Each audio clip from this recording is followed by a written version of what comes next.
bit chilly, actually. Yeah, just like the heat rises up. If I don't have my window open, it's just like a hot box in here. Sort of. All right, we are live and broadcasting Oh. to the masses. Oh, whoops, sorry. That's all good. What are we up to? What number? 210. It is 210. So it's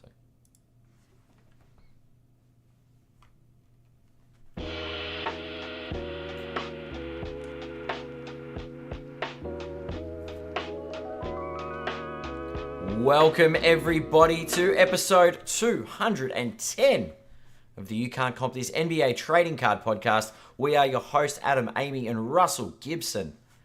And the NBA playoffs a series? I was told. Series. Well, I was told it's not a series until someone loses at home. I figured the struggle in this series has been winning at home. So Yeah. we've got some series going on. It's just been good basketball. It's been great to watch, yeah, for sure. For sure. Not if you're Boston, though. Yeah, even if it's not your team, I think you could just still sit down and just like watch some good hoops. No, I like watching Boston lose. It's great. I think skill level's been high. I think it's like ultra competitive. I mean, the playoffs are always a lot more competitive than the regular season, but I love that sort of high energy. It's like Michael Porter Jr. playing today with like 16 centimeters of tape wrapped around his shoulder. You know, like you just don't see that stuff in the regular season. Like, I love that. Yeah, I think it's some pretty special stuff for sure. Anyway, hello, Adam. I hope you're well. Hello to our friends in the US, Canada, Australia, New Zealand, Philippines, Germany, and any other countries that we have missed. Thank you so much for tuning in. Yeah, wherever in the world you are from, welcome. Welcome and thanks for tuning in. And of course, to our friends on the interwebs, the Central Coast Radio crew. So hello. Hope you're well. Hopefully you enjoyed today's show. And I think we should just get straight into it, and kick off from last week where we spoke about Coach Pop. I think just 2 weeks in a row, we're going to start off with that on the show just because we can. Just, again, reiterating that he is retiring from coaching and going into the Al Jefe role. I hope I pronounced that properly. For the Spurs. He did an amazing video with Tim Duncan and Manu Ginobili at his side where he took off his jacket. Yeah. And then had the El Jefe t-shirt on. And if you're someone like myself who does not speak Espanol, that translates to the boss or the chief. So I'm loving this older version of Pop where he has like a very wicked sense of humor. And he deserves like every moment of this. We're not going to go through all the card talk like what we did last week. But I did want to fill out more of the coaching tree. Because last week I think I named maybe 2 or 3. Yeah. And really that doesn't do it justice. So Will Hardy, Steve Kerr, Doc Rivers, Quinn Snyder, Udoka of the Houston Rockets, Mike Brown, Budenholzer, which we spoke about last week, Taylor Jenkins. I forgot about Taylor Jenkins. Brett Brown, we mentioned. PJ Carlissimo. So this is after he got choked by Spreewell. My recollection was he was a bit sort of ostracized around the league, and then he came back into Pop's system. Yep. James Borrego, Chuck Vaughn. Wow. You forget about all these guys. Jim Boylan. So he was the Chicago coach that put his arms around that player's neck. I think that's what I'm mostly going to remember Jim Boylan for.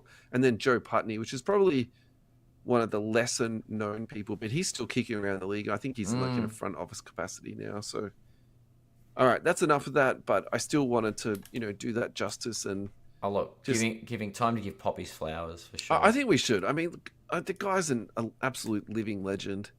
Yeah. Alrighty, so the next link here is about the playoffs. So, Ad, why don't you choose a series to talk about? I think we should talk about all 4 series today because there's been a lot going on. In every series. So much happening. So much happening. Look, let's go with. Should we start on a high note? Yeah, let's go straight. Let's go into the East. Sure. And let's go to the 1v4 matchup. Sure. That is Cleveland versus the Indiana Pacers. All right, great. I've got a fair bit to talk about on this one, but I would love you to go first, though, because otherwise I'm just going to hog the mic. So where are you at with this? I love watching the underdog Yeah. like throw haymakers in the beginning of a series like this. I think we can all say we've been absent on the Tyrese Halliburton train this year. I think he sort of dropped off radars a little bit. He made a couple of appearances, but since the Olympics, he sort of wasn't on people's radars, and this is the coming of Tyrese, I think. I mean, I think we've spoken about Halliburton more than other media outlets have. Agreed, but in general, I think he is gone and. Oh, you're talking about just in the general media, not many people talk about him. Correct. Sure. Correct. Okay, yeah. Okay, that's a fair call. Yeah. But I think that being like 2-0 up on the Cavs, that's pretty crazy. Yeah. So I think where we should probably go from that is that where he misses the free throw, gets his own rebound, dribbles it back out and hits that absolute dagger three, and then does the Sam Cassell big balls dance. And I put that up as our profile picture for a couple of days, literally just to celebrate that shot. It was absolutely epic. And I loved it from the guy. And also, too, I loved it how he didn't care. Like, he knew he was going to get a fine. He's like, whatever. That was worth every bit of it. 2 up to the game. And by the way, yes, correction. They are currently leading 2-1. They did drop that home game yesterday. But big balls dance put them up 2-0. It did. It put them up 2-0. and I think that was at that point it was, maybe Indiana do have a crack at this thing. Yeah. Maybe they are sneaky a lot better than people give them credit. And they've been building this roster and tuning it for a while. Yeah. Absolutely. All right, so I got 3 points to run through with this. So the first thing is that while we have the James Harden, who is an amazing regular season player, but always seems to be a little bit flaky in the playoffs, is Tyrese Halliburton the anti-James Harden, where he's very, very good in the regular season, but actually is better in the playoffs. And I think the knock on him a couple of years ago was that he wasn't taking clutch shots or he couldn't make clutch shots. Yeah. Whereas this playoffs he's already hit 2 clutch/game-winning shots. So I think that's something clearly that's been on his mind, and he's put a lot of work into that. So I think that's the first part for me. The second part is, are the Pacers just a really lucky team? Because remember last year they went to the Eastern Conference Finals, and if we're being honest, that was really based on injuries. Misfortune to their opposition, and they've had that a little bit this year again, like with Damian Lillard being out. I don't think Giannis was like 100%. To like the peak of his ability. And then this year's the same thing, game 2, like that Cavaliers team that was gutted of 3 of their starters. And so true. You do have to acknowledge that, but at the same time, being healthy in the NBA is also a skill is not the right word, but you have to be healthy to go out and win games. But that's part of list management, is keeping a healthy roster, yeah? Yeah, for sure.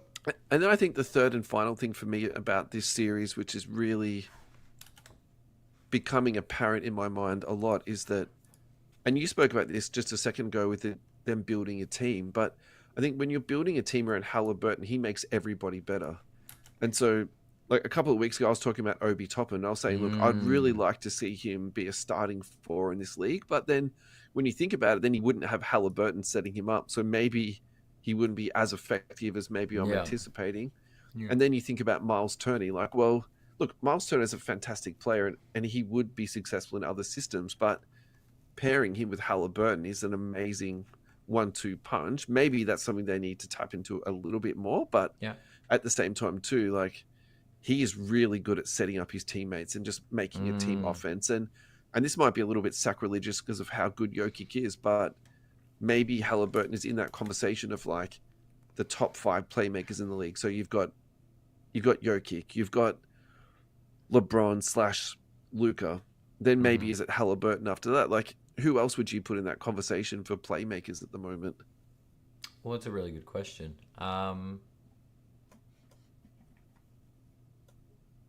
Yeah, I think you're right. The playmaking ability is probably the standout, and that's, funnily enough, the fact that I can't put SGA in that conversation is the reason that I've got Jokic as MVP in my eyes. Yeah, right. And do you know what I mean? Like, makes enough? No, he just no, scored. No. But I think he play makes, but not enough. I think he's a scorer, not a playmaker. Yeah, sure. Yeah, and that's to me what differentiates. But this isn't the Jokic discussion. But you're right. But this guy, to me, it's the comp of one of those, like, he's like that Stockton level facilitator, Tyrese. Yeah, and it's. Yeah, I think he's underrated in that skill. Yeah. Didn't he have a 20 assist game, or 3 20 assist games or something? Was that last season? It's a while back. Look, I'll be shocked if he hasn't had. Yeah. Yeah. He's had some insane assist games, but then he's clutch scoring. Like, I don't know, he's taken another step, but we've waited till the playoffs to see it. Yeah. Which is the right end of the season to be doing it, by the way, unless you don't make the playoffs. I think for sure. I think that's definitely like something for me that stood out too, is that he. Actually, I watched a decent amount. I wouldn't say I watched a lot of them, but I watched a decent amount of Pacers. You see, like, they've been always like a fun team for me to watch, but I think and maybe it's just that his minutes have gone up a little bit and they're running more plays through him. Maybe that's all it is, but at the same time, I think he's definitely producing at a lot higher level. Yeah, for sure. So, yeah, Nikola Jokic, I think we have to talk about in terms of playmaking. I think you have to talk about Jalen Brunson. Oh, yeah, Brunson. Yeah. SGA is actually definitely up there in terms of the assist to turnover ratio and then like the assist percentage. Actually, Giannis is at 6.6 assists a game this year, which is like quite high. Okay. What else we got here? Cade Cunningham at 8.7 assists a game. He's probably one of the other ones in that sort of upper echelon as well. And I think we have to acknowledge that, don't we? Yeah. And James Harden is at 9 assists a game, so we can't really like look past him. Yeah. Halliburton's at 10 assists a game. What else have we got? Yeah, I think putting him in the top 5 playmakers in the league is very reasonable. So, without a doubt. Yeah. Now, let's talk card value, because if you look at him for the last 3 months, he's up 79%. So he was basically at 150. He's now nearly up to 300 at the moment. And let's just shorten that interval just a little bit more. Yeah, so if he's shortened that down to a month, he's plus 49%. So I think this is 100% directly related to the playoffs. Yeah. And I'd probably say what we should do is look at the last 2 years. Sorry, I was looking at the base card. I'm like, what? It's not a very expensive card at all. There we go. So I think what we're seeing in the last 2 years, so he was up to 500. Mm-hmm. Then he went down all the way down to basically 150. Mm-hmm. Now he's coming back up again. So what I was going to say was, maybe let him settle back down again, after the playoffs are finished. Because maybe he's that type of guy that is a little bit volatile, going up and down depending on sort of his high-end performances. But even still, like, looking at that, he really came off the boil, didn't he? Yeah. Yeah. Yeah. Where there was a lot of hype around him at that sort of 500, but then he really fell off. So I'm still surprised you could get him you could pick him up for less than 200. Yeah. Yeah. Look, I think that if you're buying him for that sort of $150 to $200 mark, even up to $250, I think actually that's a very safe purchase. I can't imagine him going less than $150. That would be my gut feeling on this card. Yeah. But I have to say I really feel like this is the type of card that you would want to like before you purchase it. I don't think this is like a guaranteed flip. This is not like a Luke or an Anthony Edwards. This is sort of a bit of a tier down. Yeah. As much as we're frothing over this guy at the moment, I think. Look, I think there's a big difference between his level of play and his hobby love. That's for sure. Yeah, definitely. Yeah, and he might be just one of those guys that is a little bit overlooked. And we all know, well, what about Indiana as a big market team? So we've got to think about that from a hobby perspective. So, yeah, definitely. Yeah. Just really quickly before we move on to the next series, Kenny Atkinson is also the coach of the year. So congratulations to Kenny. 100% deserves that. Yep, no arguments here. That's there's nothing about that decision, that award that like he's earned it. There were a few contenders there and everyone was deserving. So congrats to Kenny Atkinson. Celtics Knicks is the next series we should talk about. Knicks are currently up 2-1. I don't know how much we should talk about this, but I found a couple of funny tweets on this. So I can't read this word for word because it's a little bit racially insensitive, but this is from @crackcobain__. my N-word Steve Kerr really saved the USA from Jason Tatum in the Olympics. Because remember, that was that whole thing of like, 'Cause he oh, got Jason benched. Tatum's not getting time, da Yep. da da da. I think that was an amazingly timed tweet there. So that was like, well played, sir. Very Bridges well stat played. line. I love these type of stat lines where it actually like tells you nothing but actually says everything. This is from the Dunk Central, not Dunk Centel. 51 minutes, elite defense. Give him his flowers, 100%. I think that the Knicks paid an insanely high fee for Bridges. Like, you actually can make the argument they paid more for Bridges than what the Lakers paid for Luka in terms of draft equity and actual players going across the table. But when he played the game that he did the other night, he like that's why they brought him into that system for that. Like, this is literally yeah, this is the series they bought him in for. Yeah. It was to beat Boston, and that's what they're currently doing. Yeah, definitely. So I think let's just really quickly look at Jason Tatum at the moment, because I think that we have been struggling with his value the last 12 months in that. So we've said two things about Tatum, that he's probably the most underrated person in the league. And the other thing that we've been using Tatum for is essentially like a measuring stick for everybody else. So we're like, okay, if we call Tatum the measuring stick, are you above or are you below Tatum? And then we'll sort of, comp it out like that. And I actually feel like, for me, I felt very comfortable with this. It's funny. There was a blip. A huge blip, yeah. So look, that could be a real sale or it could be a fake one. But at the same time, too, it's not... Oh, it is pretty high, isn't it? It's basically up to like nearly $1,200. But that's a one-off sale in April, and then from then on, it's back to between 780 and 820. Do you know what I mean? Yeah. So let's go to the last 6 months, because for me, this is probably the most telling part of this. He's basically flat. He's minus 0.39%. Yep. I would be expecting here that Tyrese Halliburton type raise, going into the playoffs. He's the leading guy, but really there's been so little buzz around the Celtics. And if anything, they're only down one game in the series. All right. This is crazy. Talk to me. You go on the 2 weeks, growth of plus 0.92. Sure. You go out to a month, minus 6%. Oh, wow. The needle's moving less than 10.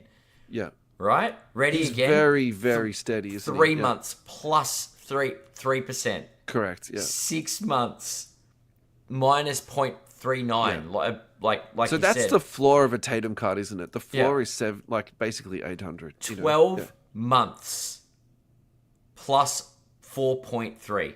Yeah. If that's not just steady, and we're not saying that there's been no real explosions in the hobby. The market's been very stable, flat.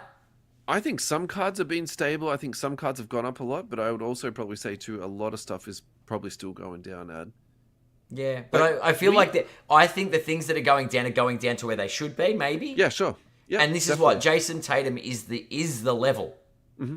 Sure, there's a blip every now and then, and that's just that showed you that 1,200. That's someone probably paying overs because they can see it will eventually track up. Yeah. But that 12 months plus 4%, it's like a steady investment, really. Very, very, very steady. Yeah. Really quickly before we go to a break, your favored green in the last 6 months is up 15%. That's actually trading at nearly $1,800, and the population on that's 196. So those still greens, my favorite. That's still my favorite. Yeah. So the population on that, I suspect, actually is going to be low forever, and the reason for that is those 17, 18 green prisms were all off cut. So I don't think you need to be too scared about the population, 10xing on those at any time or fashion. Yep. Alrighty, let us go to a break. What ad should we do first today, Ad?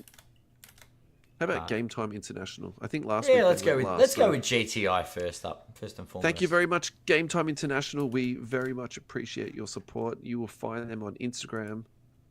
You will also find them at GameTimeInternational.com. There you will find the best magnetics in the hobby, a true collector's brand. Better than just a normal mag. So with these ones, you've got the inner sleeve, which protects all the surfaces of the card, gives the corners even more protection, and also the edges. Superior display, no impact on the card aesthetics ultra clear plastics, and that was the reason why I was drawn to this product in the first place. No flaws, no sleeve wrinkling, no unwanted card movement. Manufacturer relations, ensuring consistency and top tier quality. Best in the hobby. Thank you so much to GTI or Game Time International.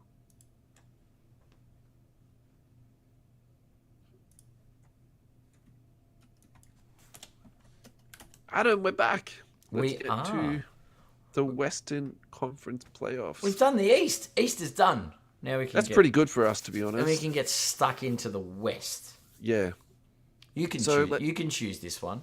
Well, let's do Thunder and Nuggets, because the question I've got for you is, who is your surprise player from this series so far? Aaron Gordon. That's okay. That's all I got. Aaron Gordon.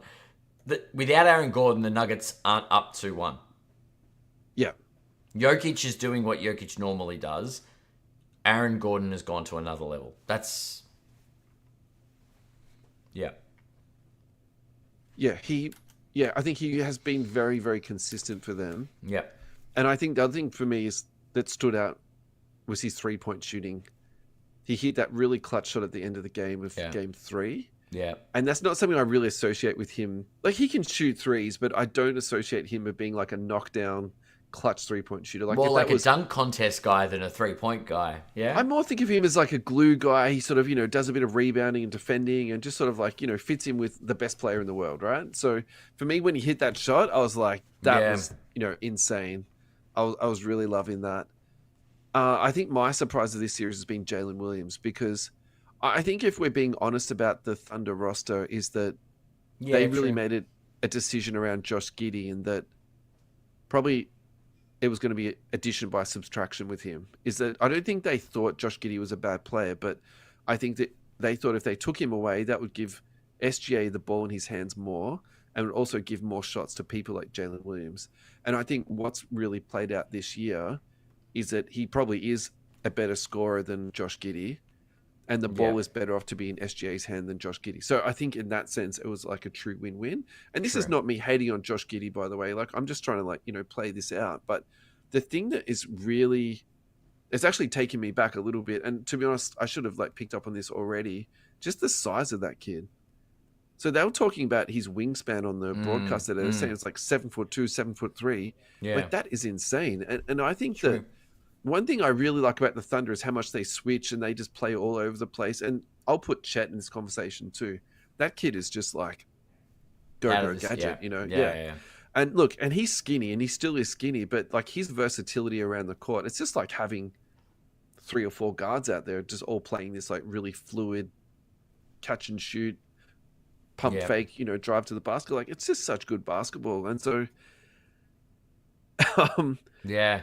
I would actually like to talk to Andrew Bogut about this, because he was saying the other day, every team plays the same. But it's like, hang on a minute. It's nonsense. Absolute nonsense. You contrast the offense between Denver and OKC. Like, those are like incredibly different offenses. You contrast that to the Lakers, to the Cavs, well, to you look at Golden State versus Minnesota. Sure. Do you know what I mean? I left Golden State on purpose just for the amount of 3-pointers they shoot, because I think that was Bogut's point. It's like every team showed so many. It's like, well, I think the Thunder offense is just really cleverly created and put together, honestly. What else have you got for this series, man? This series, this in me, this defines, this is going to either make or break the case for MVP, but surely it'll be announced. Do you think MVP will be announced after this series or while this series is happening? MVP is normally at the end of round 2, so it can be sort of like game 6 or 7. It depends on how the games play out. Imagine if this goes to 7 and they announce the MVP before game 7. Yeah, so I think my understanding though is that the playoffs shouldn't impact on the voting. But it won't. It won't. The vote has been done. It's done, isn't it? Yeah. The award has been decided. Yeah. The point I'm going to make is, if the Nuggets take this, that's really Nikola Jokic going, what else do I need to do to prove that I'm the most valuable player in the league? Yeah, 100%. Yeah. No, I get what you're saying with that. Yeah. And I've got no dispute there. All right, so the obvious thing for us to do is to talk about SGA and Jokic in terms of the pricing, and Yeah. we are going to do that. Everyone at home, don't worry. But I think we also need to mix it up a little bit. So this week we're going to talk about Aaron Gordon. I think in terms of hobby love, this guy is just like grossly overlooked. And Grossly overlooked. I think so in terms of talent and in terms of resume, like he's really quietly just building up a really nice resume. I So wonder if his prices ever spiked when he won dunk contests. I don't think so. I think he's the type of guy that no one cares about. Do you know what I mean? So look, are you going out to buy this as an investment? No, I don't think you are. Are you buying this because you collect NBA players? And okay, so for example, me, I do a Hall of Fame collection. Sure. Which is a really fun one because you can pick up a lot of like old school vets that no one cares about. Yeah. And it's like, well, why am I buying these? Okay, well, it's going into my Hall of Fame collection. That's kind of cool. So I think maybe you could speculate on that. He might be in the Hall of Fame one day. Look, I'm really trying to draw on strings here, trying to convince people to buy this guy. But look at this. So I found two comps. 14-15 rookie card. It's a sticker autograph from Prism, but it's this beautiful color match blue. Numbered to 349, that sold for 27 USD. This is an Excalibur dual patch, and this is one of the ones where it had the ball in it. Yeah. Again, sticker autograph, that sold for $54. I really like that card. Again, funnily enough, also numbered to 349. Yep. Look, I think that's frankly just delicious. I think that's a really nice little pickup. Do I think that's going to spike, or do I think you're going to lose all your money? No, I don't. I think that's going to be a very, very safe purchase. All right, now let's get to the big boys. SGA has absolutely just spiked this year insanely. I think every TikToker, Instagrammer, YouTuber is talking about this kid, so we don't need to go on about this very much. In the last 6 months, he's up 96%. So he started at 600. He's currently trading at 1,200. Just huge growth here. And it is. You're right. It's over the last 6 months, and it seems to have. It's stabilizing. Yeah. And for all those keeping track at home, I absolutely blew the call on this. I was kind of like, look, I don't see this. I'm not liking where this is going. And yeah, it just kept going up and up and up. So guys who did jump on, congratulations. I'll say congrats. I'm still out on the. I think if they lose this series, there are question marks over this card. It goes back to Tatum. I think it'll go down. Yeah, 100%. So I think there's a strong argument to be made that you should sell it now. Yeah. I think the more interesting conversation, though, is what does this card look like in 5 years, right? Yeah. Yeah. Or if he loses this year, but then he wins 2 chips in the next 5 years. And I think that's a really interesting conversation. Yeah. And I think if you make that call, and that's why you're buying into him now at $1,000, I think that's actually very reasonable. Yeah. I think you might be able to wait for a dip and then jump back into the market. Like, I don't think you need to rush into this, but if you sort of sit me down and explain that to me, I'll be like, look, I can't fault that. Like, that's actually like a really fun prediction, and I hope it works out for you. Do you know what I mean? Yeah, exactly. Yeah. All right, Jokic, again, let's just do this really quickly. Population on this is 185. His silver is currently trading at 3,700. Clearly a much stronger resume at this point in his life, and also in terms of team success. Last 6 months he's up 44%. The last 12 months he's up 15%. The last 2 years he's up 12%. So it's actually just a steady climb with Jokic. Yeah, when you spread it out over that 2 years, that's actually for me a more interesting one, because I think I was kicking myself not that long ago that I didn't jump on, it's still true. I'm an idiot, but at the same time, it's not that bad, is it, Russ? It's actually not that bad at all. Yeah, he was up to 6,000 at one point. Yeah. Alrighty, why don't we start the next series and then we'll sort of halfway through go for a break, because I don't think we'll get through the whole Warriors series before we finish off here. Yeah, that's fair. We'll do half. All right. Warriors, the Wolves are currently winning 2-1. The question I'm going to ask you is this. Currently, Steph Curry has an hamstring problem. I said hamstring problem. I meant to say hamstring. Do you think he'll be back for this series? I think this could be... This unfortunately, this was set to be an epic one of those Yeah. battles, and I Yeah. I think we're about to be disappointed Yeah. because of the absence of Steph Curry. Now, Absolutely. I don't know if it's an age thing or what, but I can't see his hamstring being right. But even if they get through this, it's like till the end of May. I don't see Steph Curry being someone they can rely on Yeah. with that injury.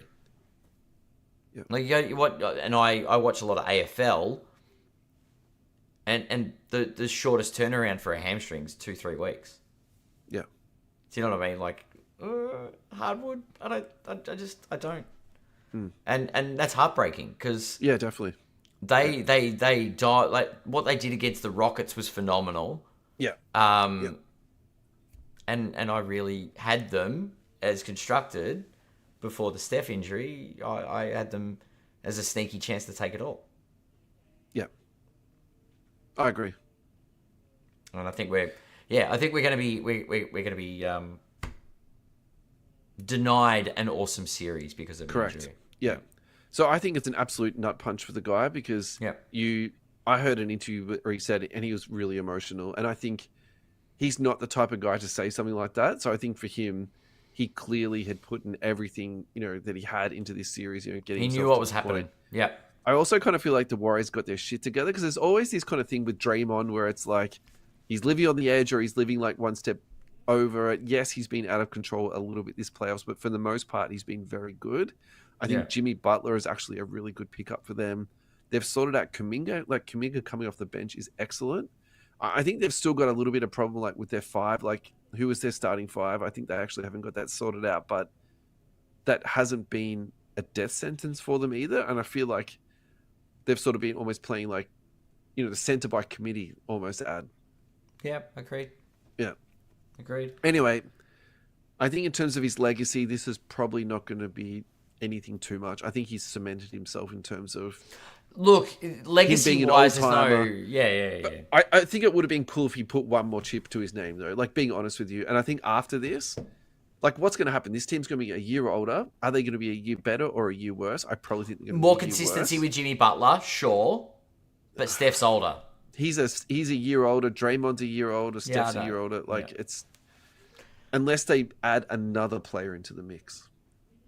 Definitely an option. Definitely. Look, they can retool in the off-season. Yeah, Who knows? And that's the thing. I think they would have to add, someone else significant because at this point, they're running on fumes. I think that's like really apparent to me. Why don't we go to a break and then we'll talk about the Wolves? How about that? Yeah, I like that. Yep. Let's do that. Alrighty, let's talk about the Hobby Hangout because we have had multiple announcements about this now. So I think we should definitely break this down a little bit more. The Hobby Hangout XL is in Melbourne. It's in Melbourne. That's in our town.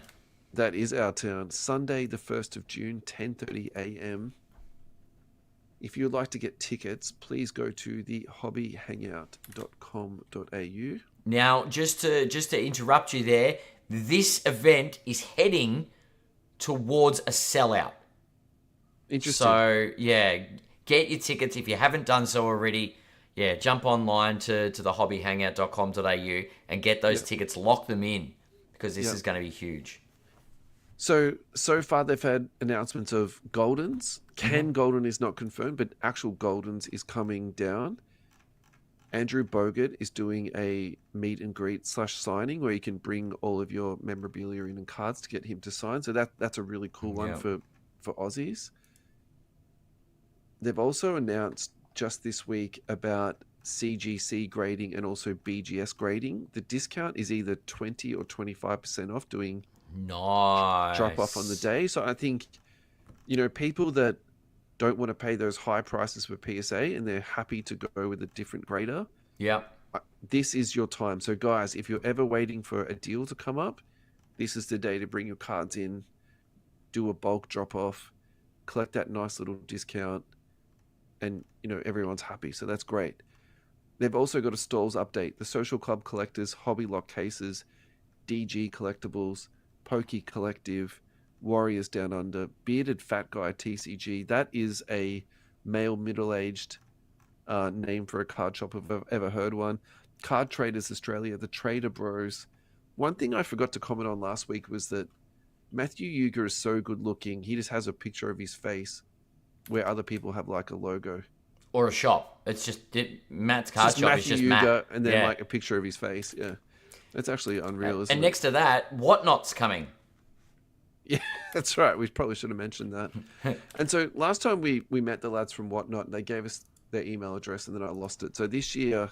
We might need to engage with them a little bit. My resolution is to not lose their email address when I have a chat to them. It's a good plan. Anyway, guys, get your tickets. There'll be activations. There will be stalls, trader zones, card game competitions. We will be there. We will definitely be there. In some capacity, but we will be there. And yeah, we hope to see you guys there.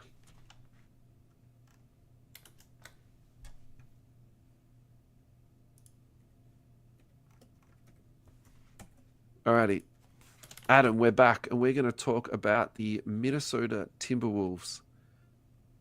What do you want to talk about with the Wolves? What is pressing you in terms of the Wolves? Why do you think they're so successful at the moment? I think they've got a lot of balance. I think they've got there's that balance of role players off the bench, the scoring off the bench, the defense. Yeah. And they're led by Anthony Edwards, who's really taken a step up. That man, there is no ceiling to that man's confidence. Yeah. And look, it could be a good thing, it could be a bad thing. The Wolves will follow that man into the trenches, and their future success or failure may rest in his hands. But yeah, I agree with you. They will not die wondering what went wrong, because they will. He's give the it their alpha all. dog of that team, 100%. Yeah. Yeah, but he's also got the dogs with him. Julius Randle, hungry.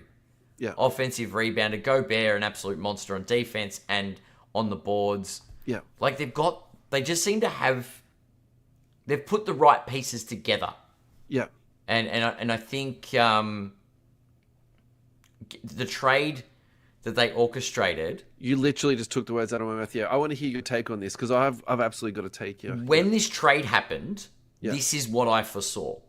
Yeah, right. They got DiVincenzo as that extra shooter. That in the Lakers series, there were many expletives spoken, because I think he's a dirty little XYZ. Yeah, sure. But he's that dog that will get in your face and get in your head. And he's not one of the number one guys. He's just one of the support cast, and he's perfect. I don't think he's dirty, though, Ed. I think he just competes, and he competes very hard.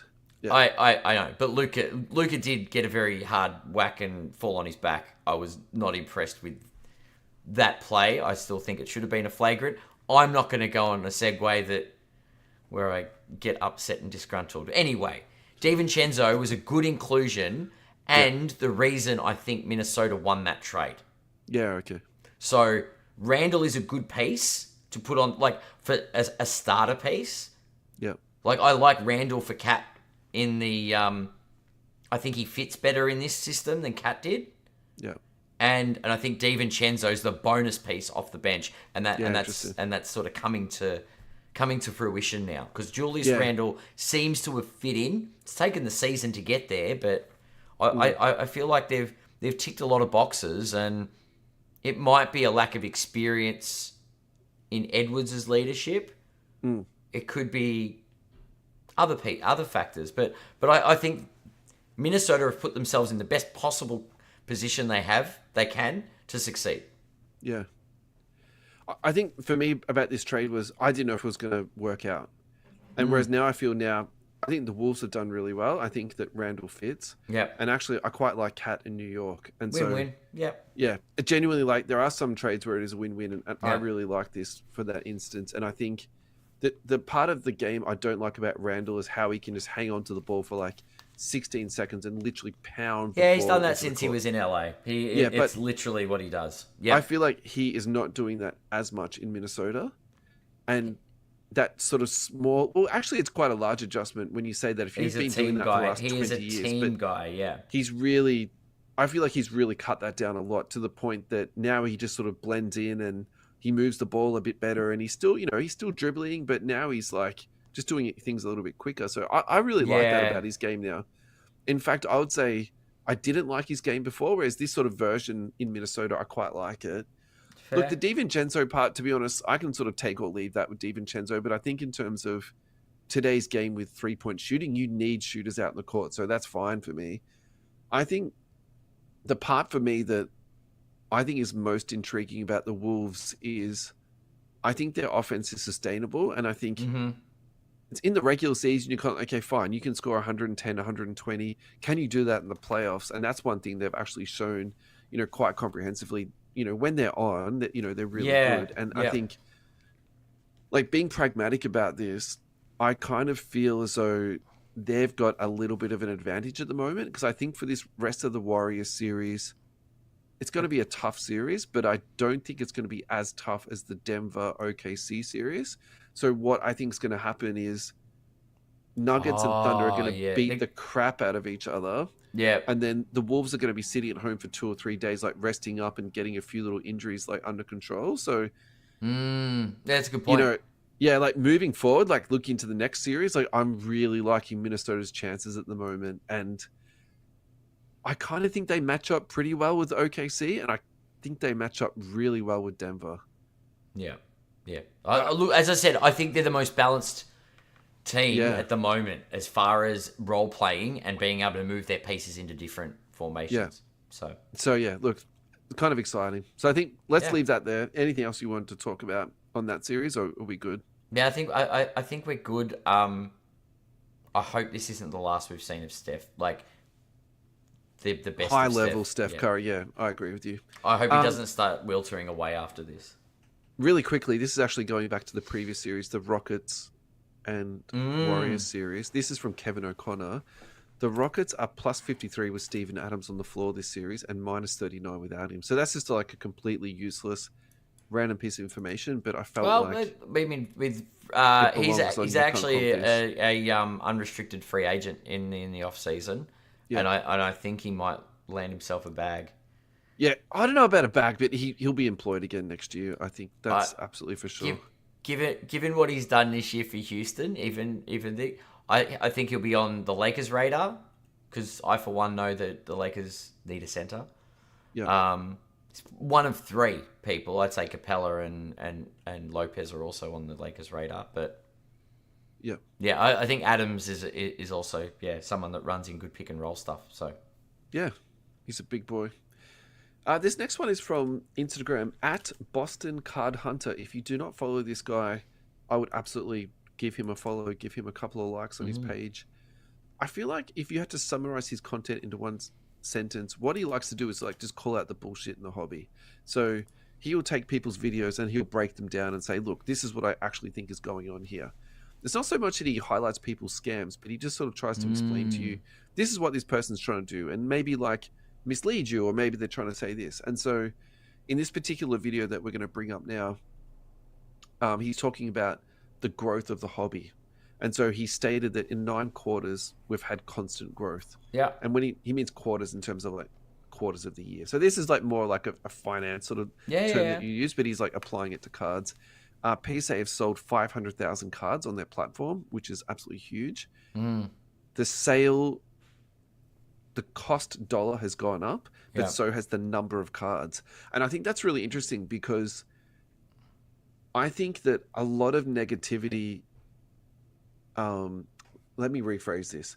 I think that the posts that garner attention in the hobby is often posts that focus on negativity. the clickbait, I guess you'd call it. Correct, right? And so when you read this sort of stuff, you like it's almost like, is there a conspiracy happening here? But it's like, it's not. It's just that the stuff that comes into your feed more regularly is often that really negative stuff that just seems to sort of get people's juices flowing. And so the Golden's platform has also had growth. Yes. And I think the thing that he didn't say specifically in here, but what I would like to remind all of our listeners, Golden's bought eBay.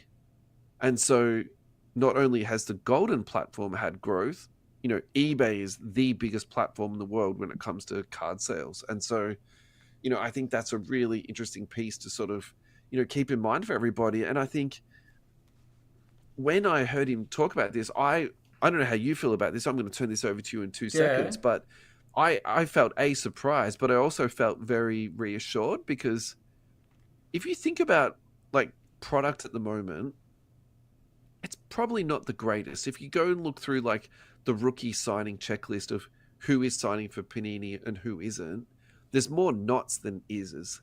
And so That's a good point. that's a tough market for me. And so despite all of that, there is, huge sales going on in terms of volume, but also, true dollar value. Yeah. And so obviously not all the cards are just like rookie cards being sold, but like I think a large proportion of those cards would be. But then it all sort of takes me back to what is collectible. So then, last week we were talking about different case hits that's out there. We did like this, maybe that was 2 weeks ago now, where we did the Steph Curry one. But I think that is translatable to actually, what is happening, within the hobby. And so... Correct. Yeah. Like, where are you at with this? Because I think this is worth talking about for, a couple of seconds. I think it's easy to create negative press, to stir up fear in other people. Yeah. And those kind of emotions get people to act impulsively. Right? It's annoying that... By act impulsively, do you mean like reply to the video? Yeah, like it elicits these reactions. People want to watch these videos. They panic. They're like, "Oh no, I have to sell my cards." It's... Oh, that's why there's 500,000 sales, because like Dan the Card Man has been razzing everyone. Is that what you're saying? But that's it. People's trying to induce panic in a market like this. Oh no, the hobby's dying. I better get rid of my stuff. Yeah. Oh wait, it's not dying. I sold that easily. Oh. Yeah. Like, we're going to card shows. Like, it's easy to just listen to what's going on social media. It's easy to take hearsay and go, oh, this is the state of things. Then actually collect objective facts and then make your own interpretation of that. Yeah. Go to your local store. Go to a trade show. Go online and interact with some of these people online. Yeah. In the Facebook groups. Online's tricky though, man, because like again, this like scamming posts like light Agree, up my feed, fair. Yeah. But go out there and have a look. Don't listen to what other people are saying about the hobby. Yeah, don't listen to Jeff Wilson 24 hours a day. Yeah. Don't let the hype train or the fear mongering to get you to make a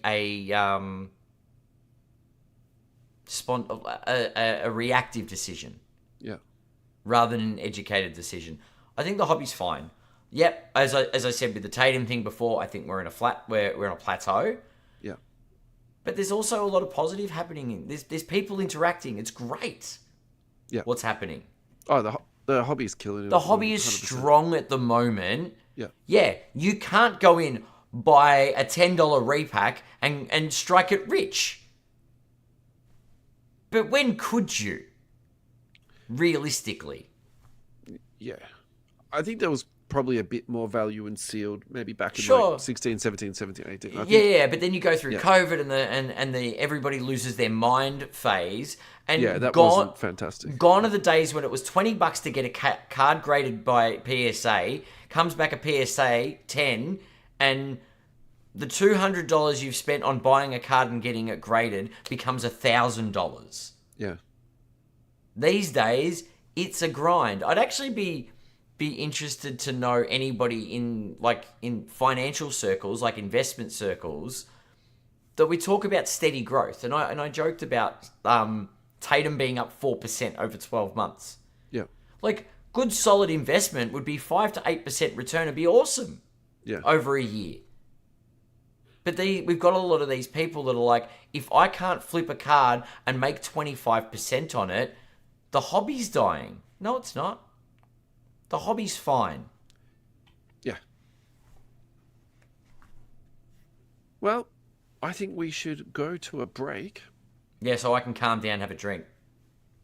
No, I don't think you need to calm down. You should fire up for the last segment, to be honest. I might. You never know. Just warm up, mate. Thank you very much. FastBreakTradingCards.com. Go there for all of your hobby needs. Just a quick shout out to the lads. They have re-upped for another 10 episodes or 11 episodes of sponsorship. It's great having them on board. Yeah. Huge thanks. I'm excited. Obviously, they're happy with the arrangement, how it's all going so far. So this is very exciting for us. We need to get them on the show. That's what we need. We need these boys. We need more public pressure to get them on. The lads have said they will come on, but it's just a matter of getting a time together. Yeah, well, actions speak louder than words. Oh, geez, Adam, calm down, mate. Told you I was fired up. You are fired up. Yeah, look, they've had their 1 year anniversary recently. They had a fantastic party and trade day. I love those late trade days at hobby shops, honestly. I think they're just an absolute win. They've also been announced as a direct partner of Collect Fest. So, guys, that is just absolutely huge. It's going to put you on the map even more. Like, we're just very proud of you. Looking through the website, I'm going to talk about sealed product this week in terms of sales. I'm going to specifically talk about 24-25 Prism retail, because we did that highlight of a show of a card recently with the manga cards. They're actually retail exclusive. So retail box for 240, a blaster for 70. This is all AUD prices, by the way. Prism mega box. It's got the green ice prisms in that. That's for 150. Look, it's not like the old days where you could, pick up a box for much cheaper, but at the same time, I think Prism have done a really good job of making the chase there on this product. Prism Fast Break for 650, Prism Choice for 695. That's so funny. Like, Choice used to be like $1,000. Yeah, it's nuts, isn't it? Yeah, that's really come right down. Choice has. Choice is where you find the nebulas, though. So if you want to go that one-of-one hunting, that's where you need to go to. Thank you so much, lads, at Fast Break Trading Cards.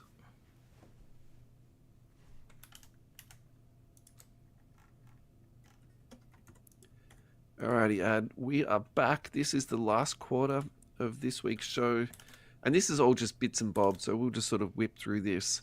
All right. I'm going to start you off with a Instagram video where it's Steve Nash interviewing LeBron James. God, I know this interview. And the question he asks is, what supplements are you taking? And the look on his face is, I would call it wide-eyed. And I have a 4-year-old son, and whenever he doesn't tell me the truth, his eyes kind of go about as wide as LeBron's went. So I'm just going to leave it at that. He also denied taking creatine. Okay, which is, yeah. He just said, his answer was he takes everyday, normal, natural things like vitamins. That was his answer. I am going to die on this mountain. I am absolutely convinced he's taking something HGH. Yeah, which they don't test for in the NBA. Okay, yeah. I am convinced that the day he retires, they'll start testing for HGH. Interesting. It's interesting to me that he even denies taking just like regular supplements. Like, why, like, this is the man who said a while ago he spends $1 million a year on his body. Well, all right. Supplements. So, but is it on supplements or is it on treatments? Is it on maintenance? That's what he said. Is it? Yeah. Look. If you spend $1 million on your body maintenance, do you really think he's dipping into the steroid side of things, or he's looking at other treatments? Do you know what I mean? Like, is he got physio, like a team of physios? I don't know. I'm going to be the glass half guy. Of course, I'm the Lakers homer, right? I'm gonna die on that hill, and I'm gonna say no. This man has too much integrity to do all those other things, and I think his body is a temple.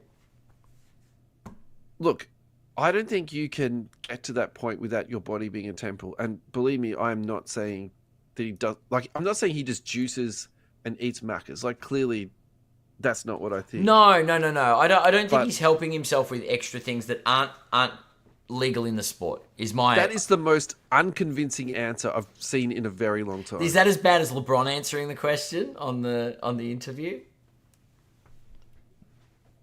I don't. I think he's invested a lot of money. He has. into not into performance-enhancing substances. I think he does everything within the regulations of the sport. All right, here we go. This is in the comments. He's talking too much. He's lying. Born eyes get big when he lie. He's effing lying. As soon as he said things On of this that nature, podcast, he's drinking wine. He could just immediately just knew could it was be buzzed. BS. Peptides, yes. Growth hormone, yes. Stem cell therapy, yes. TRT, yes. Steroids, no. God. Things of that nature. Creatine is natural. Oh, goodness. LeBron doesn't believe LeBron. The man's piss could melt steel. God. Stacks on the 40-year-old. Jeez, leave him alone. He deserves that, mate. Steve Nash is in his 50s now. Leave him alone. I've had my fun. All right, this one's for you, buddy. This is from Card Ladder 2019 Panini Crown Royale Kobe Kaboom. This is an insane card. This is him celebrating after hitting a game winner. Now, this is up crazy. So if you are hoping to get onto the Kobe Kaboom train, it's possible that train has left the station. Has sailed. Last sold for 19,000, nearly 20K. That is up dramatically. The previous sale before that was 12, maybe 13K. Makes me sad. Congratulations to the Kobe owners. We have another Kobe here. It is, and this is a 98, isn't it? 1998 Ultra. Him doing that very Kobe-esque reverse jam with his feet up near his bum. This has exponentially gone up. And this hasn't sold for a long time, though. This sold last in 2019, nearly 2020. Yeah. So that went from 2,000 all the way up to 11. So the reason why I put this card in, because this is giving me like Jordan vibes right now of just like random cards. We spoke about this a little while ago with will this start happening with Kobe? Yeah. Is it possible it could happen with Shaq or someone else? Yeah. But I think it's the big three. It's Kobe, LeBron, and Jordan. I do wonder though if, to me, the more logical one to go off next is Kobe. Because, in order. Yeah, well, what I was going to say was like, I wonder also part of this too is like the scarcity of it, because since he's passing, he hasn't been in any more card sets. True. I don't imagine that his estate. What's the rule with that? Sorry to sound naive, but they're not allowed to print a player once they're passed? My understanding is that it's the players who are currently under the CBA agreement with the NBA. So now that he's no longer in the league, they can't put his images in there without his like direct consent. And so, for example, given that he's passed away, he so for example, like Tim Duncan, so he's had an agreement to come into the current sets, and then they like remunerate him individually. Do they? God, I mean, obviously we don't know about it, but they can't reach out to Vanessa Bryant and say, "Can we put him in a card set?" They can, but my feeling is that she's not interested in doing that type of stuff. Yeah, she's like, "I've got shoes, I'm good." Yeah, I think it's more like she wants to preserve more of the Jordan legacy, where it's like if you associate yourself with less things, actually your value increases more. And so, fair. I don't see. Okay. Yeah, I don't see this being like a future endeavor. Yeah. You wait for Topps to get the deal. Alrighty, let's talk about the Bucks' future, because I think this is a very interesting tweet. That'll be a quick topic, won't it? I don't know. I can do at least 2 minutes on this. At 6 rings of steel, but the L is not an L; it's a capital I. Whatever you think about the Bucks' future, it may be worse. Dame is 34 and may not play until 2027. They don't own their first in this draft. Least favorable first-round swaps in 26, 28, and 30. They do not own their 27 or their 29 pick. They don't own their first-round pick until 2031. Brooks, Bobby Portis, GTJ, Prince, Kevin Porter Jr., Rollins are all free agents. So that's actually a really interesting one, because I could imagine 2 of those guys being snuffed away. Yeah. And actually, Kevin Porter Jr. is an interesting one, because I think he redeemed himself this year. Sure. Because if you think about him 12 months ago, he wasn't even in the league. Yeah. Whereas now he was playing on a playoff roster, right? Yep. Who wants Kyle Kuzma right now? That guy is untradeable. I would say he is as untradeable as Bradley Beal. His playoff performance was absolutely appalling. Yeah.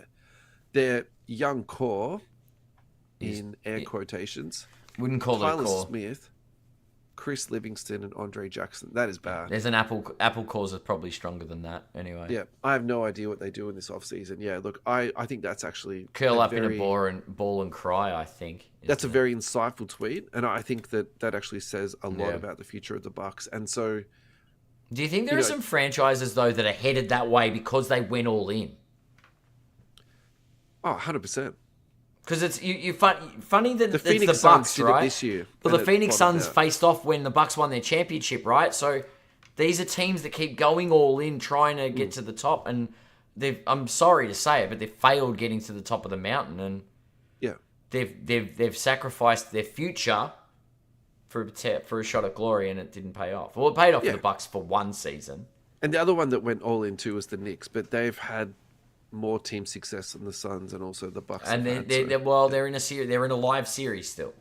Yeah, that's right. And so you can let that ride for now. Do you want to keep going on it and talk about Bradley Beal, or? I was going to say let's do Devin Booker. So the Suns will offer Booker a 2-year. You ready for this? $149.8 million extension this year. Look, I'm not a maths wizard, but if I round that up to 150, that's about 75 mil. $75 million a year for Devin Booker. That does not win you a championship. No, but the caps are going up differently, aren't they? I just think if you pay him $75 million a year, you are deemed to be the Bucks. You're going to be worse Phoenix than the Suns. Bucks. You're going to be worse. You're the Suns, but you're just in a worse spot. Yeah, you're going to be an older version of the Washington Wizards 2 years ago. Which, by the way, actually, if you look at the Wizards roster now, that's actually kind of interesting. They're headed in a better direction than getting rid of Bradley Beal and picking up draft equity was absolutely delicious. For sure. All right, let's do 2 more really quickly. Yeah. We'll do Aja Wilson next, and then we'll finish the show on a Jordan Thrill Seekers because I think that's actually worth talking about. Okay. Alrighty, this is an example of an old basketball card. 2018 on-card autograph, but this is someone who's actually loves and respects the game and has taken the time to sign an amazing autograph on this. It's got a name, it's got her number, and she's written Go Vegas on it. I love this a lot. She's been the MVP of the WNBA. This is an absolutely huge card. Massive. And I think that, for me, this is the type of stuff where you could probably still pick this up not that expensive, but if you had bought this 3 or 4 years ago before all this other stuff with Caitlin Clark had been going on, you probably could have got that for less than $50. I would be saying on that nuts, one. Isn't it? Yeah, that's anyway, awesome. Beautiful card. Congratulations to the owner. And the end of today's show, Adam, is going to be with this one here. 1996 Fleer Michael Jordan Thrill Seekers. Population on this is just 18.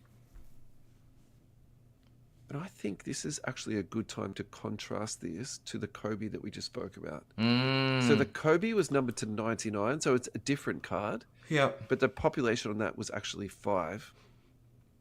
So let's just say... Wow. Let's say the pop on this stays relatively stable at 18 on the Jordan. And the Kobe stays, even if the Kobe doubles to 10. Yeah. The Kobe sold for 11,000. The Jordan just sold for 28. It's really interesting to me that we can actually say, oh yeah, the Kobe just sold for this much, but it's still got a lot more room to grow. Because even if it doubles, it's still cheaper than this Jordan. Maybe the thing that's holding back that Kobe is that it's in BGS and it's a BGS 9.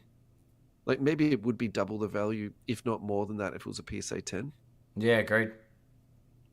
Maybe that's the strategy of the purchaser too. They're going to crack it out, send it off to old mate PSA. Yeah, agreed. It's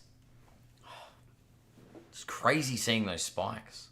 Where are you at with all these? Because we've been doing this a little bit lately. We've been talking about these Jordan cards that just keep spiking. Where are you at with all this? Like, what's your sort of high up umbrella view? I'm just like, but it is the GOAT conversation's never going anywhere other than, I mean, it doesn't matter if the GOAT view as people get older changes to LeBron. Jordan is Jordan. Like, he's got his place. He's on Mount Rushmore. No one's unchiseling that face from Mount Rushmore. Do you think that the narrative will change to LeBron as Nope. the GOAT, though? Nope. No, I don't think so either. Yeah. I think they'll always... Like, I think LeBron's on the... Look, I think there's... The only other phase... And I think it's Jordan, Kobe, LeBron. And I think they're making space for Steph. Yeah. That's the hill I'm dying on at the moment. Okay. For now, as far as the greatest the game's ever seen. And yeah, there are players from before that era that I'm not mentioning, but I feel like Michael Jordan is the one that brought basketball into the mainstream. Kobe helped sustain it, and Steph revolutionized it. And LeBron has been one of the greatest through that time period. So Yeah. how can you discount those guys? Like, you've got Wilt, you've got Magic, you've got Bill Russell. Sure, and they have their place in the hobby, but this is the face of basketball, Michael Jordan. Yeah, sure. It's another tier, isn't it? Up again. Look, I think, when I'm prepping for the show, I've really enjoyed putting these cards in because I think sometimes and I'm saying this is the royal we're so focused on modern and the ultra modern. Yeah. And because Jordan does have new cards coming out of, whatever the upper deck is putting him into, the precious metal stuff or whatever. But I think that stuff is so bad that, real Jordan collectors actually go back and look at all this 90s, late 80s, early 2000s stuff because the designs are cool. The populations are still relatively low. And then I think, you have to be honest about this too. I think there is that sort of investment profile there where it is going up and you are having these spikes. And so there's that part of it for me. But the other part for me too is that I feel like this is a real sort of educational journey of just going back and learning about all these other different types of, inserts that are out there. And so, we tried to do this a little bit of, what cards, should you be looking into purchasing, before the spike comes through. Yeah. And maybe we should be doing that more often and saying, what are some like fun cards that are out there that are just an absolute, diamond in the rough at the moment. So, but look, Yeah. Anyway, thank you so much, Adam, for a fantastic show. Thank you to all of our listeners out there. We hope you have a wonderful, wonderful day. Wonderful week. Well, yeah. Wonderful month then. Hope you enjoyed the show. Hope you enjoyed listening. Wonderful year. Yeah. I hope you're all just wonderful. And we'll catch you next week. See